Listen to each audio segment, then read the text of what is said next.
Hi అందరికీ నమస్కారం. మేనిఫెస్టేషన్లో భాగంగా మనం చాలా వీడియోలు చేస్తున్నాం. అందులో భాగంగా ఈరోజు ఒక డిఫికల్ట్ క్వశ్చన్ అడగబోతున్నాను మేడం. నేను విజయ మీనన్ గారిని, మేనిఫెస్టేషన్ కోచ్ విజయ మీనన్ గారు మనతో పాటు ఉన్నారు. ఎలాంటి క్వశ్చన్ అంటే, మేనిఫెస్టేషన్ అంటే కేవలం డబ్బు సంపాదన గురించే అనుకుంటారు. Self discipline, human relation. ఎందుకంటే ఒక ఫ్యామిలీలో ఫాదర్కు సన్కు పడదు, కోడలకు తల్లికి కూడా పడదు. అంటే హ్యూమన్ రిలేషన్స్ చాలా వీక్గా ఉన్నాయి ఇప్పుడున్న ఈ డిజిటల్ యుగంలో. ఇలాంటి దాంట్లో మేనిఫెస్టేషన్ చెల్లుతుందా? దీంట్లో కూడా మనం మేనిఫెస్టేషన్ చేసి ఓన్లీ డబ్బే జీవితాన్ని నడిపించదు, రిలేషన్స్ కూడా చాలా బలంగా నడిపిస్తాయి. దీని గురించి మేడం అడిగి మన డౌట్స్ తీర్చుకుందాం, మన సందేహాలు కూడా తీర్చుకుందాం. మేడం నమస్తే. మేడం నమస్తే కిరణ్ గారు. నేను అడిగిన క్వశ్చన్ మీరు ఏదైతే నేను అడిగానో, మామూలుగా ఆర్థిక సంబంధాలకు మనం చాలా గోల్స్ పెట్టుకుంటాం. హ్యూమన్ రిలేషన్స్ కూడా పెట్టుకోవచ్చా? అబ్సల్యూట్లీ అండి. మీరు అన్నట్టు రిలేషన్షిప్ తోటే మన డిజైర్స్ అనేది ఇంకా బలపడుతుంది. అంటే హ్యూమన్తో ఉన్నప్పుడే మన డిజైర్కి ఒక ఫ్యూయల్ అనేది కలుగుతుంది. మీరు అన్నారు కదా, కోడలు అత్త relation are husband and wife relation, even sisters and brothers relationship, ఇందులో చాలా కైండ్ ఆఫ్ ఫ్రిక్షన్స్ నడుస్తుంది అంటున్నారు కదా. ఎస్, పక్కింటి వాళ్ళకి ఎదురింటి వాళ్ళకి ఒకే లైన్లో ఉన్నట్టు చాలా ఇది ఉంటుంది, కాంప్లికేషన్స్ ఉంటాయి. ఈ సంబంధాలు కలుస్తాయా అన్నట్లుంటాయి. అదే మనశ్శాంతి లేకుండా కూడా చాలామంది లైఫ్లో ఉంటుంది. ఇది కూడా ఒక ఇదేమైనా, ఇది కూడా ఈ టెక్నిక్స్తో మనం అధిగమించవచ్చా? అబ్సల్యూట్లీ.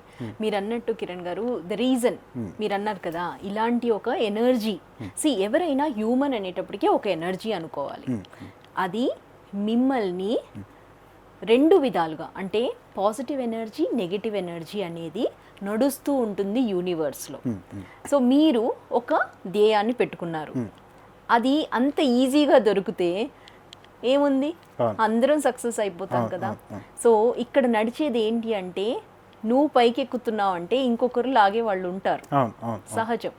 సో ఇక్కడ అత్తా కోడలు లేదా వాట్ ఎవర్ రిలేషన్షిప్, ఏదన్నా హెచ్చు తగ్గులు నడుస్తుంది, సిస్టర్స్ మధ్యలో కానీ ఫ్రెండ్స్ మధ్యలో కానీ వాట్ ఎవర్ ఇట్ ఇస్ నడుస్తుంది అంటే, there is a reason for you to be pulled down. అంటే నువ్వు ఎక్కే మెట్టుని దింపడానికే వీళ్ళందరూ ఉంటారు. అలా అని వీళ్ళు చెడ్డవాళ్ళ కాదు. ఆ రిలేషన్, ఆ ఎనర్జీ ఎందుకు కలిగింది? నీలోని థాట్స్ వల్ల. సో ఇక్కడ నడిచేది ఏంటి అంటే, నీలో ఆ థాట్స్ ఉండింది కాబట్టి అలాంటి వాళ్ళనే నువ్వు తారసపడతావు. ఇక్కడ ఆ టైంలో నేను ఏం చేయాలి అంటే, ఇక్కడ ఈ పరిస్థితుల్లో నేను హైగానే ఉన్నాను, నేను హ్యాపీగానే ఉన్నాను, కానీ నా పరిస్థితుల వల్ల నేను హ్యాపీనెస్ని తీర్చుకోలేకపోతున్నాను, లేదా I cannot feel that happiness. అంటే ఒక్కొక్కసారి ఇంటికి వెళ్ళగానే మీకు ఆ ఫీలింగ్ అనేది రాదు. నేను ఎంత హ్యాపీగా పాజిటివ్గా ఉన్నా కూడా నా లైఫ్లో ఉన్న వాళ్ళతో ఉండడము నాకు ఇష్టం లేదు, వాళ్ళు నన్ను నెగిటివ్గానే నన్ను తీసుకెళ్తున్నారు అనేది ఉంది అంటే, అక్కడ ఎవరితో నువ్వు సంఘర్షిస్తావు?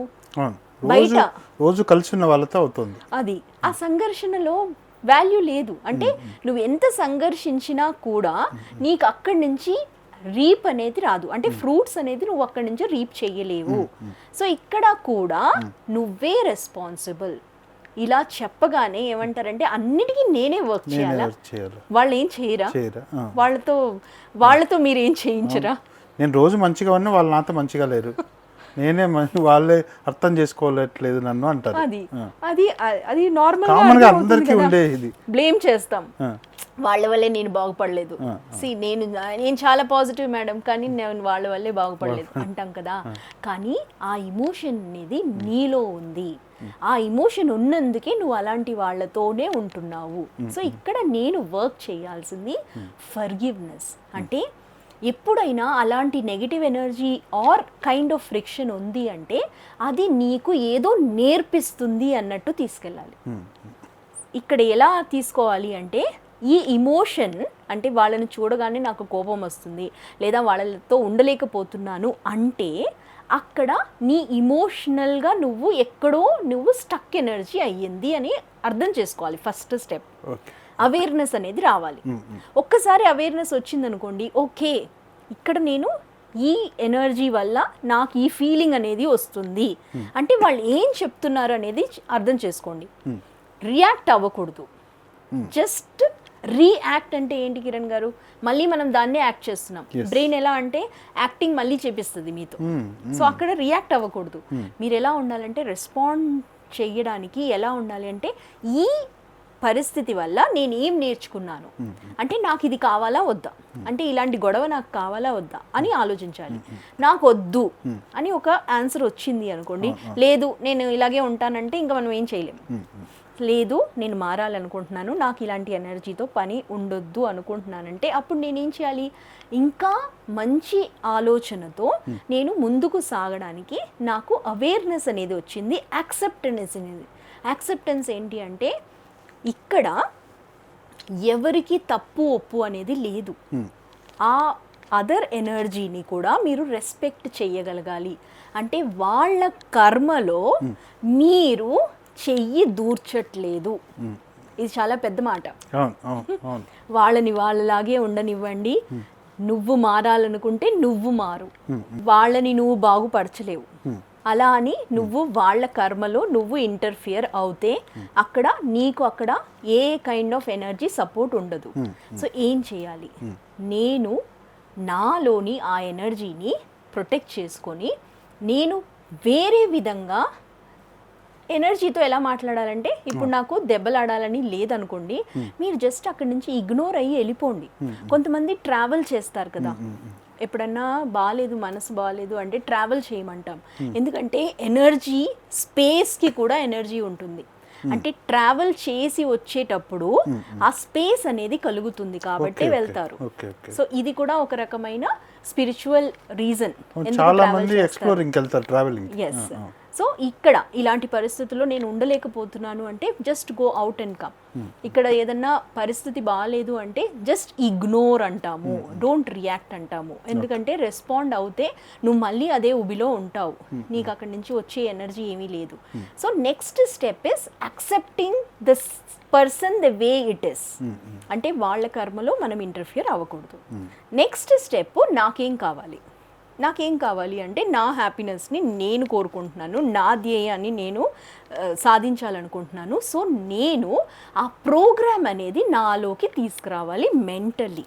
అంటే ఆ మెంటల్ ఎక్సర్సైజ్, మనం ఇన్నర్ వర్క్ చేస్తాము అంటాం కదా, డిసిప్లిన్ అన్నారు మీరు, సక్సెస్ అవ్వాలి అన్నా లేకపోతే ఏదన్నా ఫోకస్ పెట్టినప్పుడు మనము అది సాధించాలి అనే ఒక తపన అనేది ఉంది, ఈ పాజిటివిటీ అనేది ఉంది, కానీ దాన్ని ఎలా సక్రమంగా డైరెక్షన్ తీసుకెళ్ళాలి అనే దాని మీద వర్క్ చేయాలి. మనం సక్సెస్ సాధించాలంటే మన రిలేషన్స్ కూడా బాగుంటుంది. ఫస్ట్ గ్రౌండ్ లో కరెక్ట్ గా ఉంటే మన ఎయిమ్ పైన మనం కరెక్ట్ గా దృష్టి పెట్టచ్చు. అబ్సల్యూట్లీ. ఈ డిస్టర్బెన్సెస్ క్లియర్ చేసుకోవాలి కదా అనేది చేయడానికి మనము అసలు అక్కడ టచ్ అవ్వద్దు, అది ఇగ్నోర్ చేయాల్సిందే. అక్కడి నుంచి మనకి ఏ కైండ్ ఆఫ్ మీరు అక్కడ ఇంటర్ఫియర్ అయ్యారు అంటే మీరు అందులోనే ఉండిపోతారు. సో అది రెండే అవుతుందండి, the person may change or the పరిస్థితులు చేంజ్ అవుతాయి. ఓకే, పర్సన్ చేంజ్ అయ్యి మీ వైబ్రేషన్కి వస్తారు, లేదా మీరు అక్కడి నుంచి వెళ్ళిపోతారు. సో ఈ రెండిట్లో ఏదో ఒకటి నడుస్తుంది. సో అది నడుస్తుంది కదా, ఇది ఒక ప్రాసెస్, ఇది ఒక మొమెంటం అనేది బిల్డ్ అయి ఉంటుంది. మీరు అడిగారు కదా 10 లక్షల నుంచి ₹1,00,00,000 వెళ్ళడము ఆ ప్రీవియస్ వీడియోలో, అదే విధంగా ఈ ఎనర్జీ నుంచి నేను ఆ ఎనర్జీకి ఈ రోజు అవ్వలేదు కదా అంటాం. మిమ్మల్ని మీరు డౌట్ పెడుతున్నారు, డౌట్ పెట్టకూడదు. ఎందుకంటే పాస్ట్ వైబ్రేషన్ రియాలిటీ అవుతుందన్నమాట మనది. ఇప్పుడు నువ్వు పెట్టే విత్తనము నెక్స్ట్కి యూజ్ అవుతుంది అన్నట్టు. అంటే థాట్స్ అనేవి ఒక విత్తనం లాంటిది, ఆ విత్తనాన్ని నువ్వు వేస్తూ ఉండాలి జీవితాంతం. జీవితాంతం గుడ్ థాట్స్లో ఉండాలి. సో పరిస్థితులు అనేవి మారుతాయి, ఆ మార్చడానికే నీ థాట్స్ని నువ్వు వాడుతున్నావు. ఇక్కడ ఈ పరిస్థితి మారాలి అంటే నువ్వు నీ ధ్యేయాన్ని, అంటే ఫోకస్ ఎక్కడ వెళ్తుంది అక్కడే అటెన్షన్ ఉంటుంది, కాబట్టి నీ ఫోకస్ని నీ ధ్యేయానికే పెట్టు. ఈ ఎనర్జీతో నువ్వు సతమతం అవ్వద్దు. అంటే ఇది ఒక పెద్ద ప్రాసెస్ లాగా, దీన్ని నేను సాల్వ్ చేయాలి అనుకుంటే మాత్రం ఇంకా అక్కడి నుంచి బయటికి రాలేము. So have that confidence that I can do it.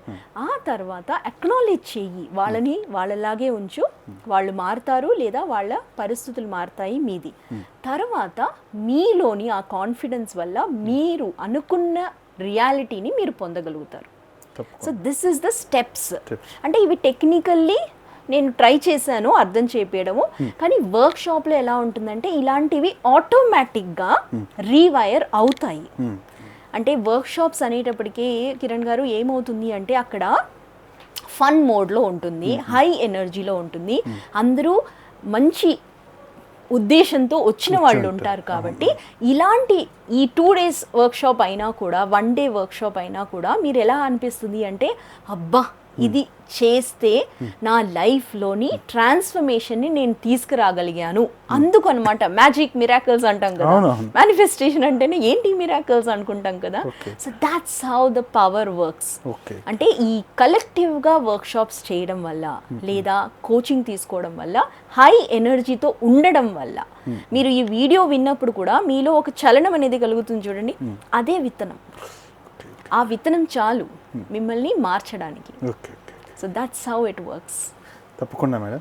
అంటే మనం ఆర్థిక సంబంధాలే కాకుండా మానవ సంబంధాలు కూడా ఎంత ఇంపార్టెంటో, ఫస్ట్లో మానవ సంబంధాలు సరిదిద్దుకుంటే ఆర్థిక సంబంధాలు కూడా బాగుంటాయనే ఉద్దేశంలో ఈ వీడియో మనం చేశాము.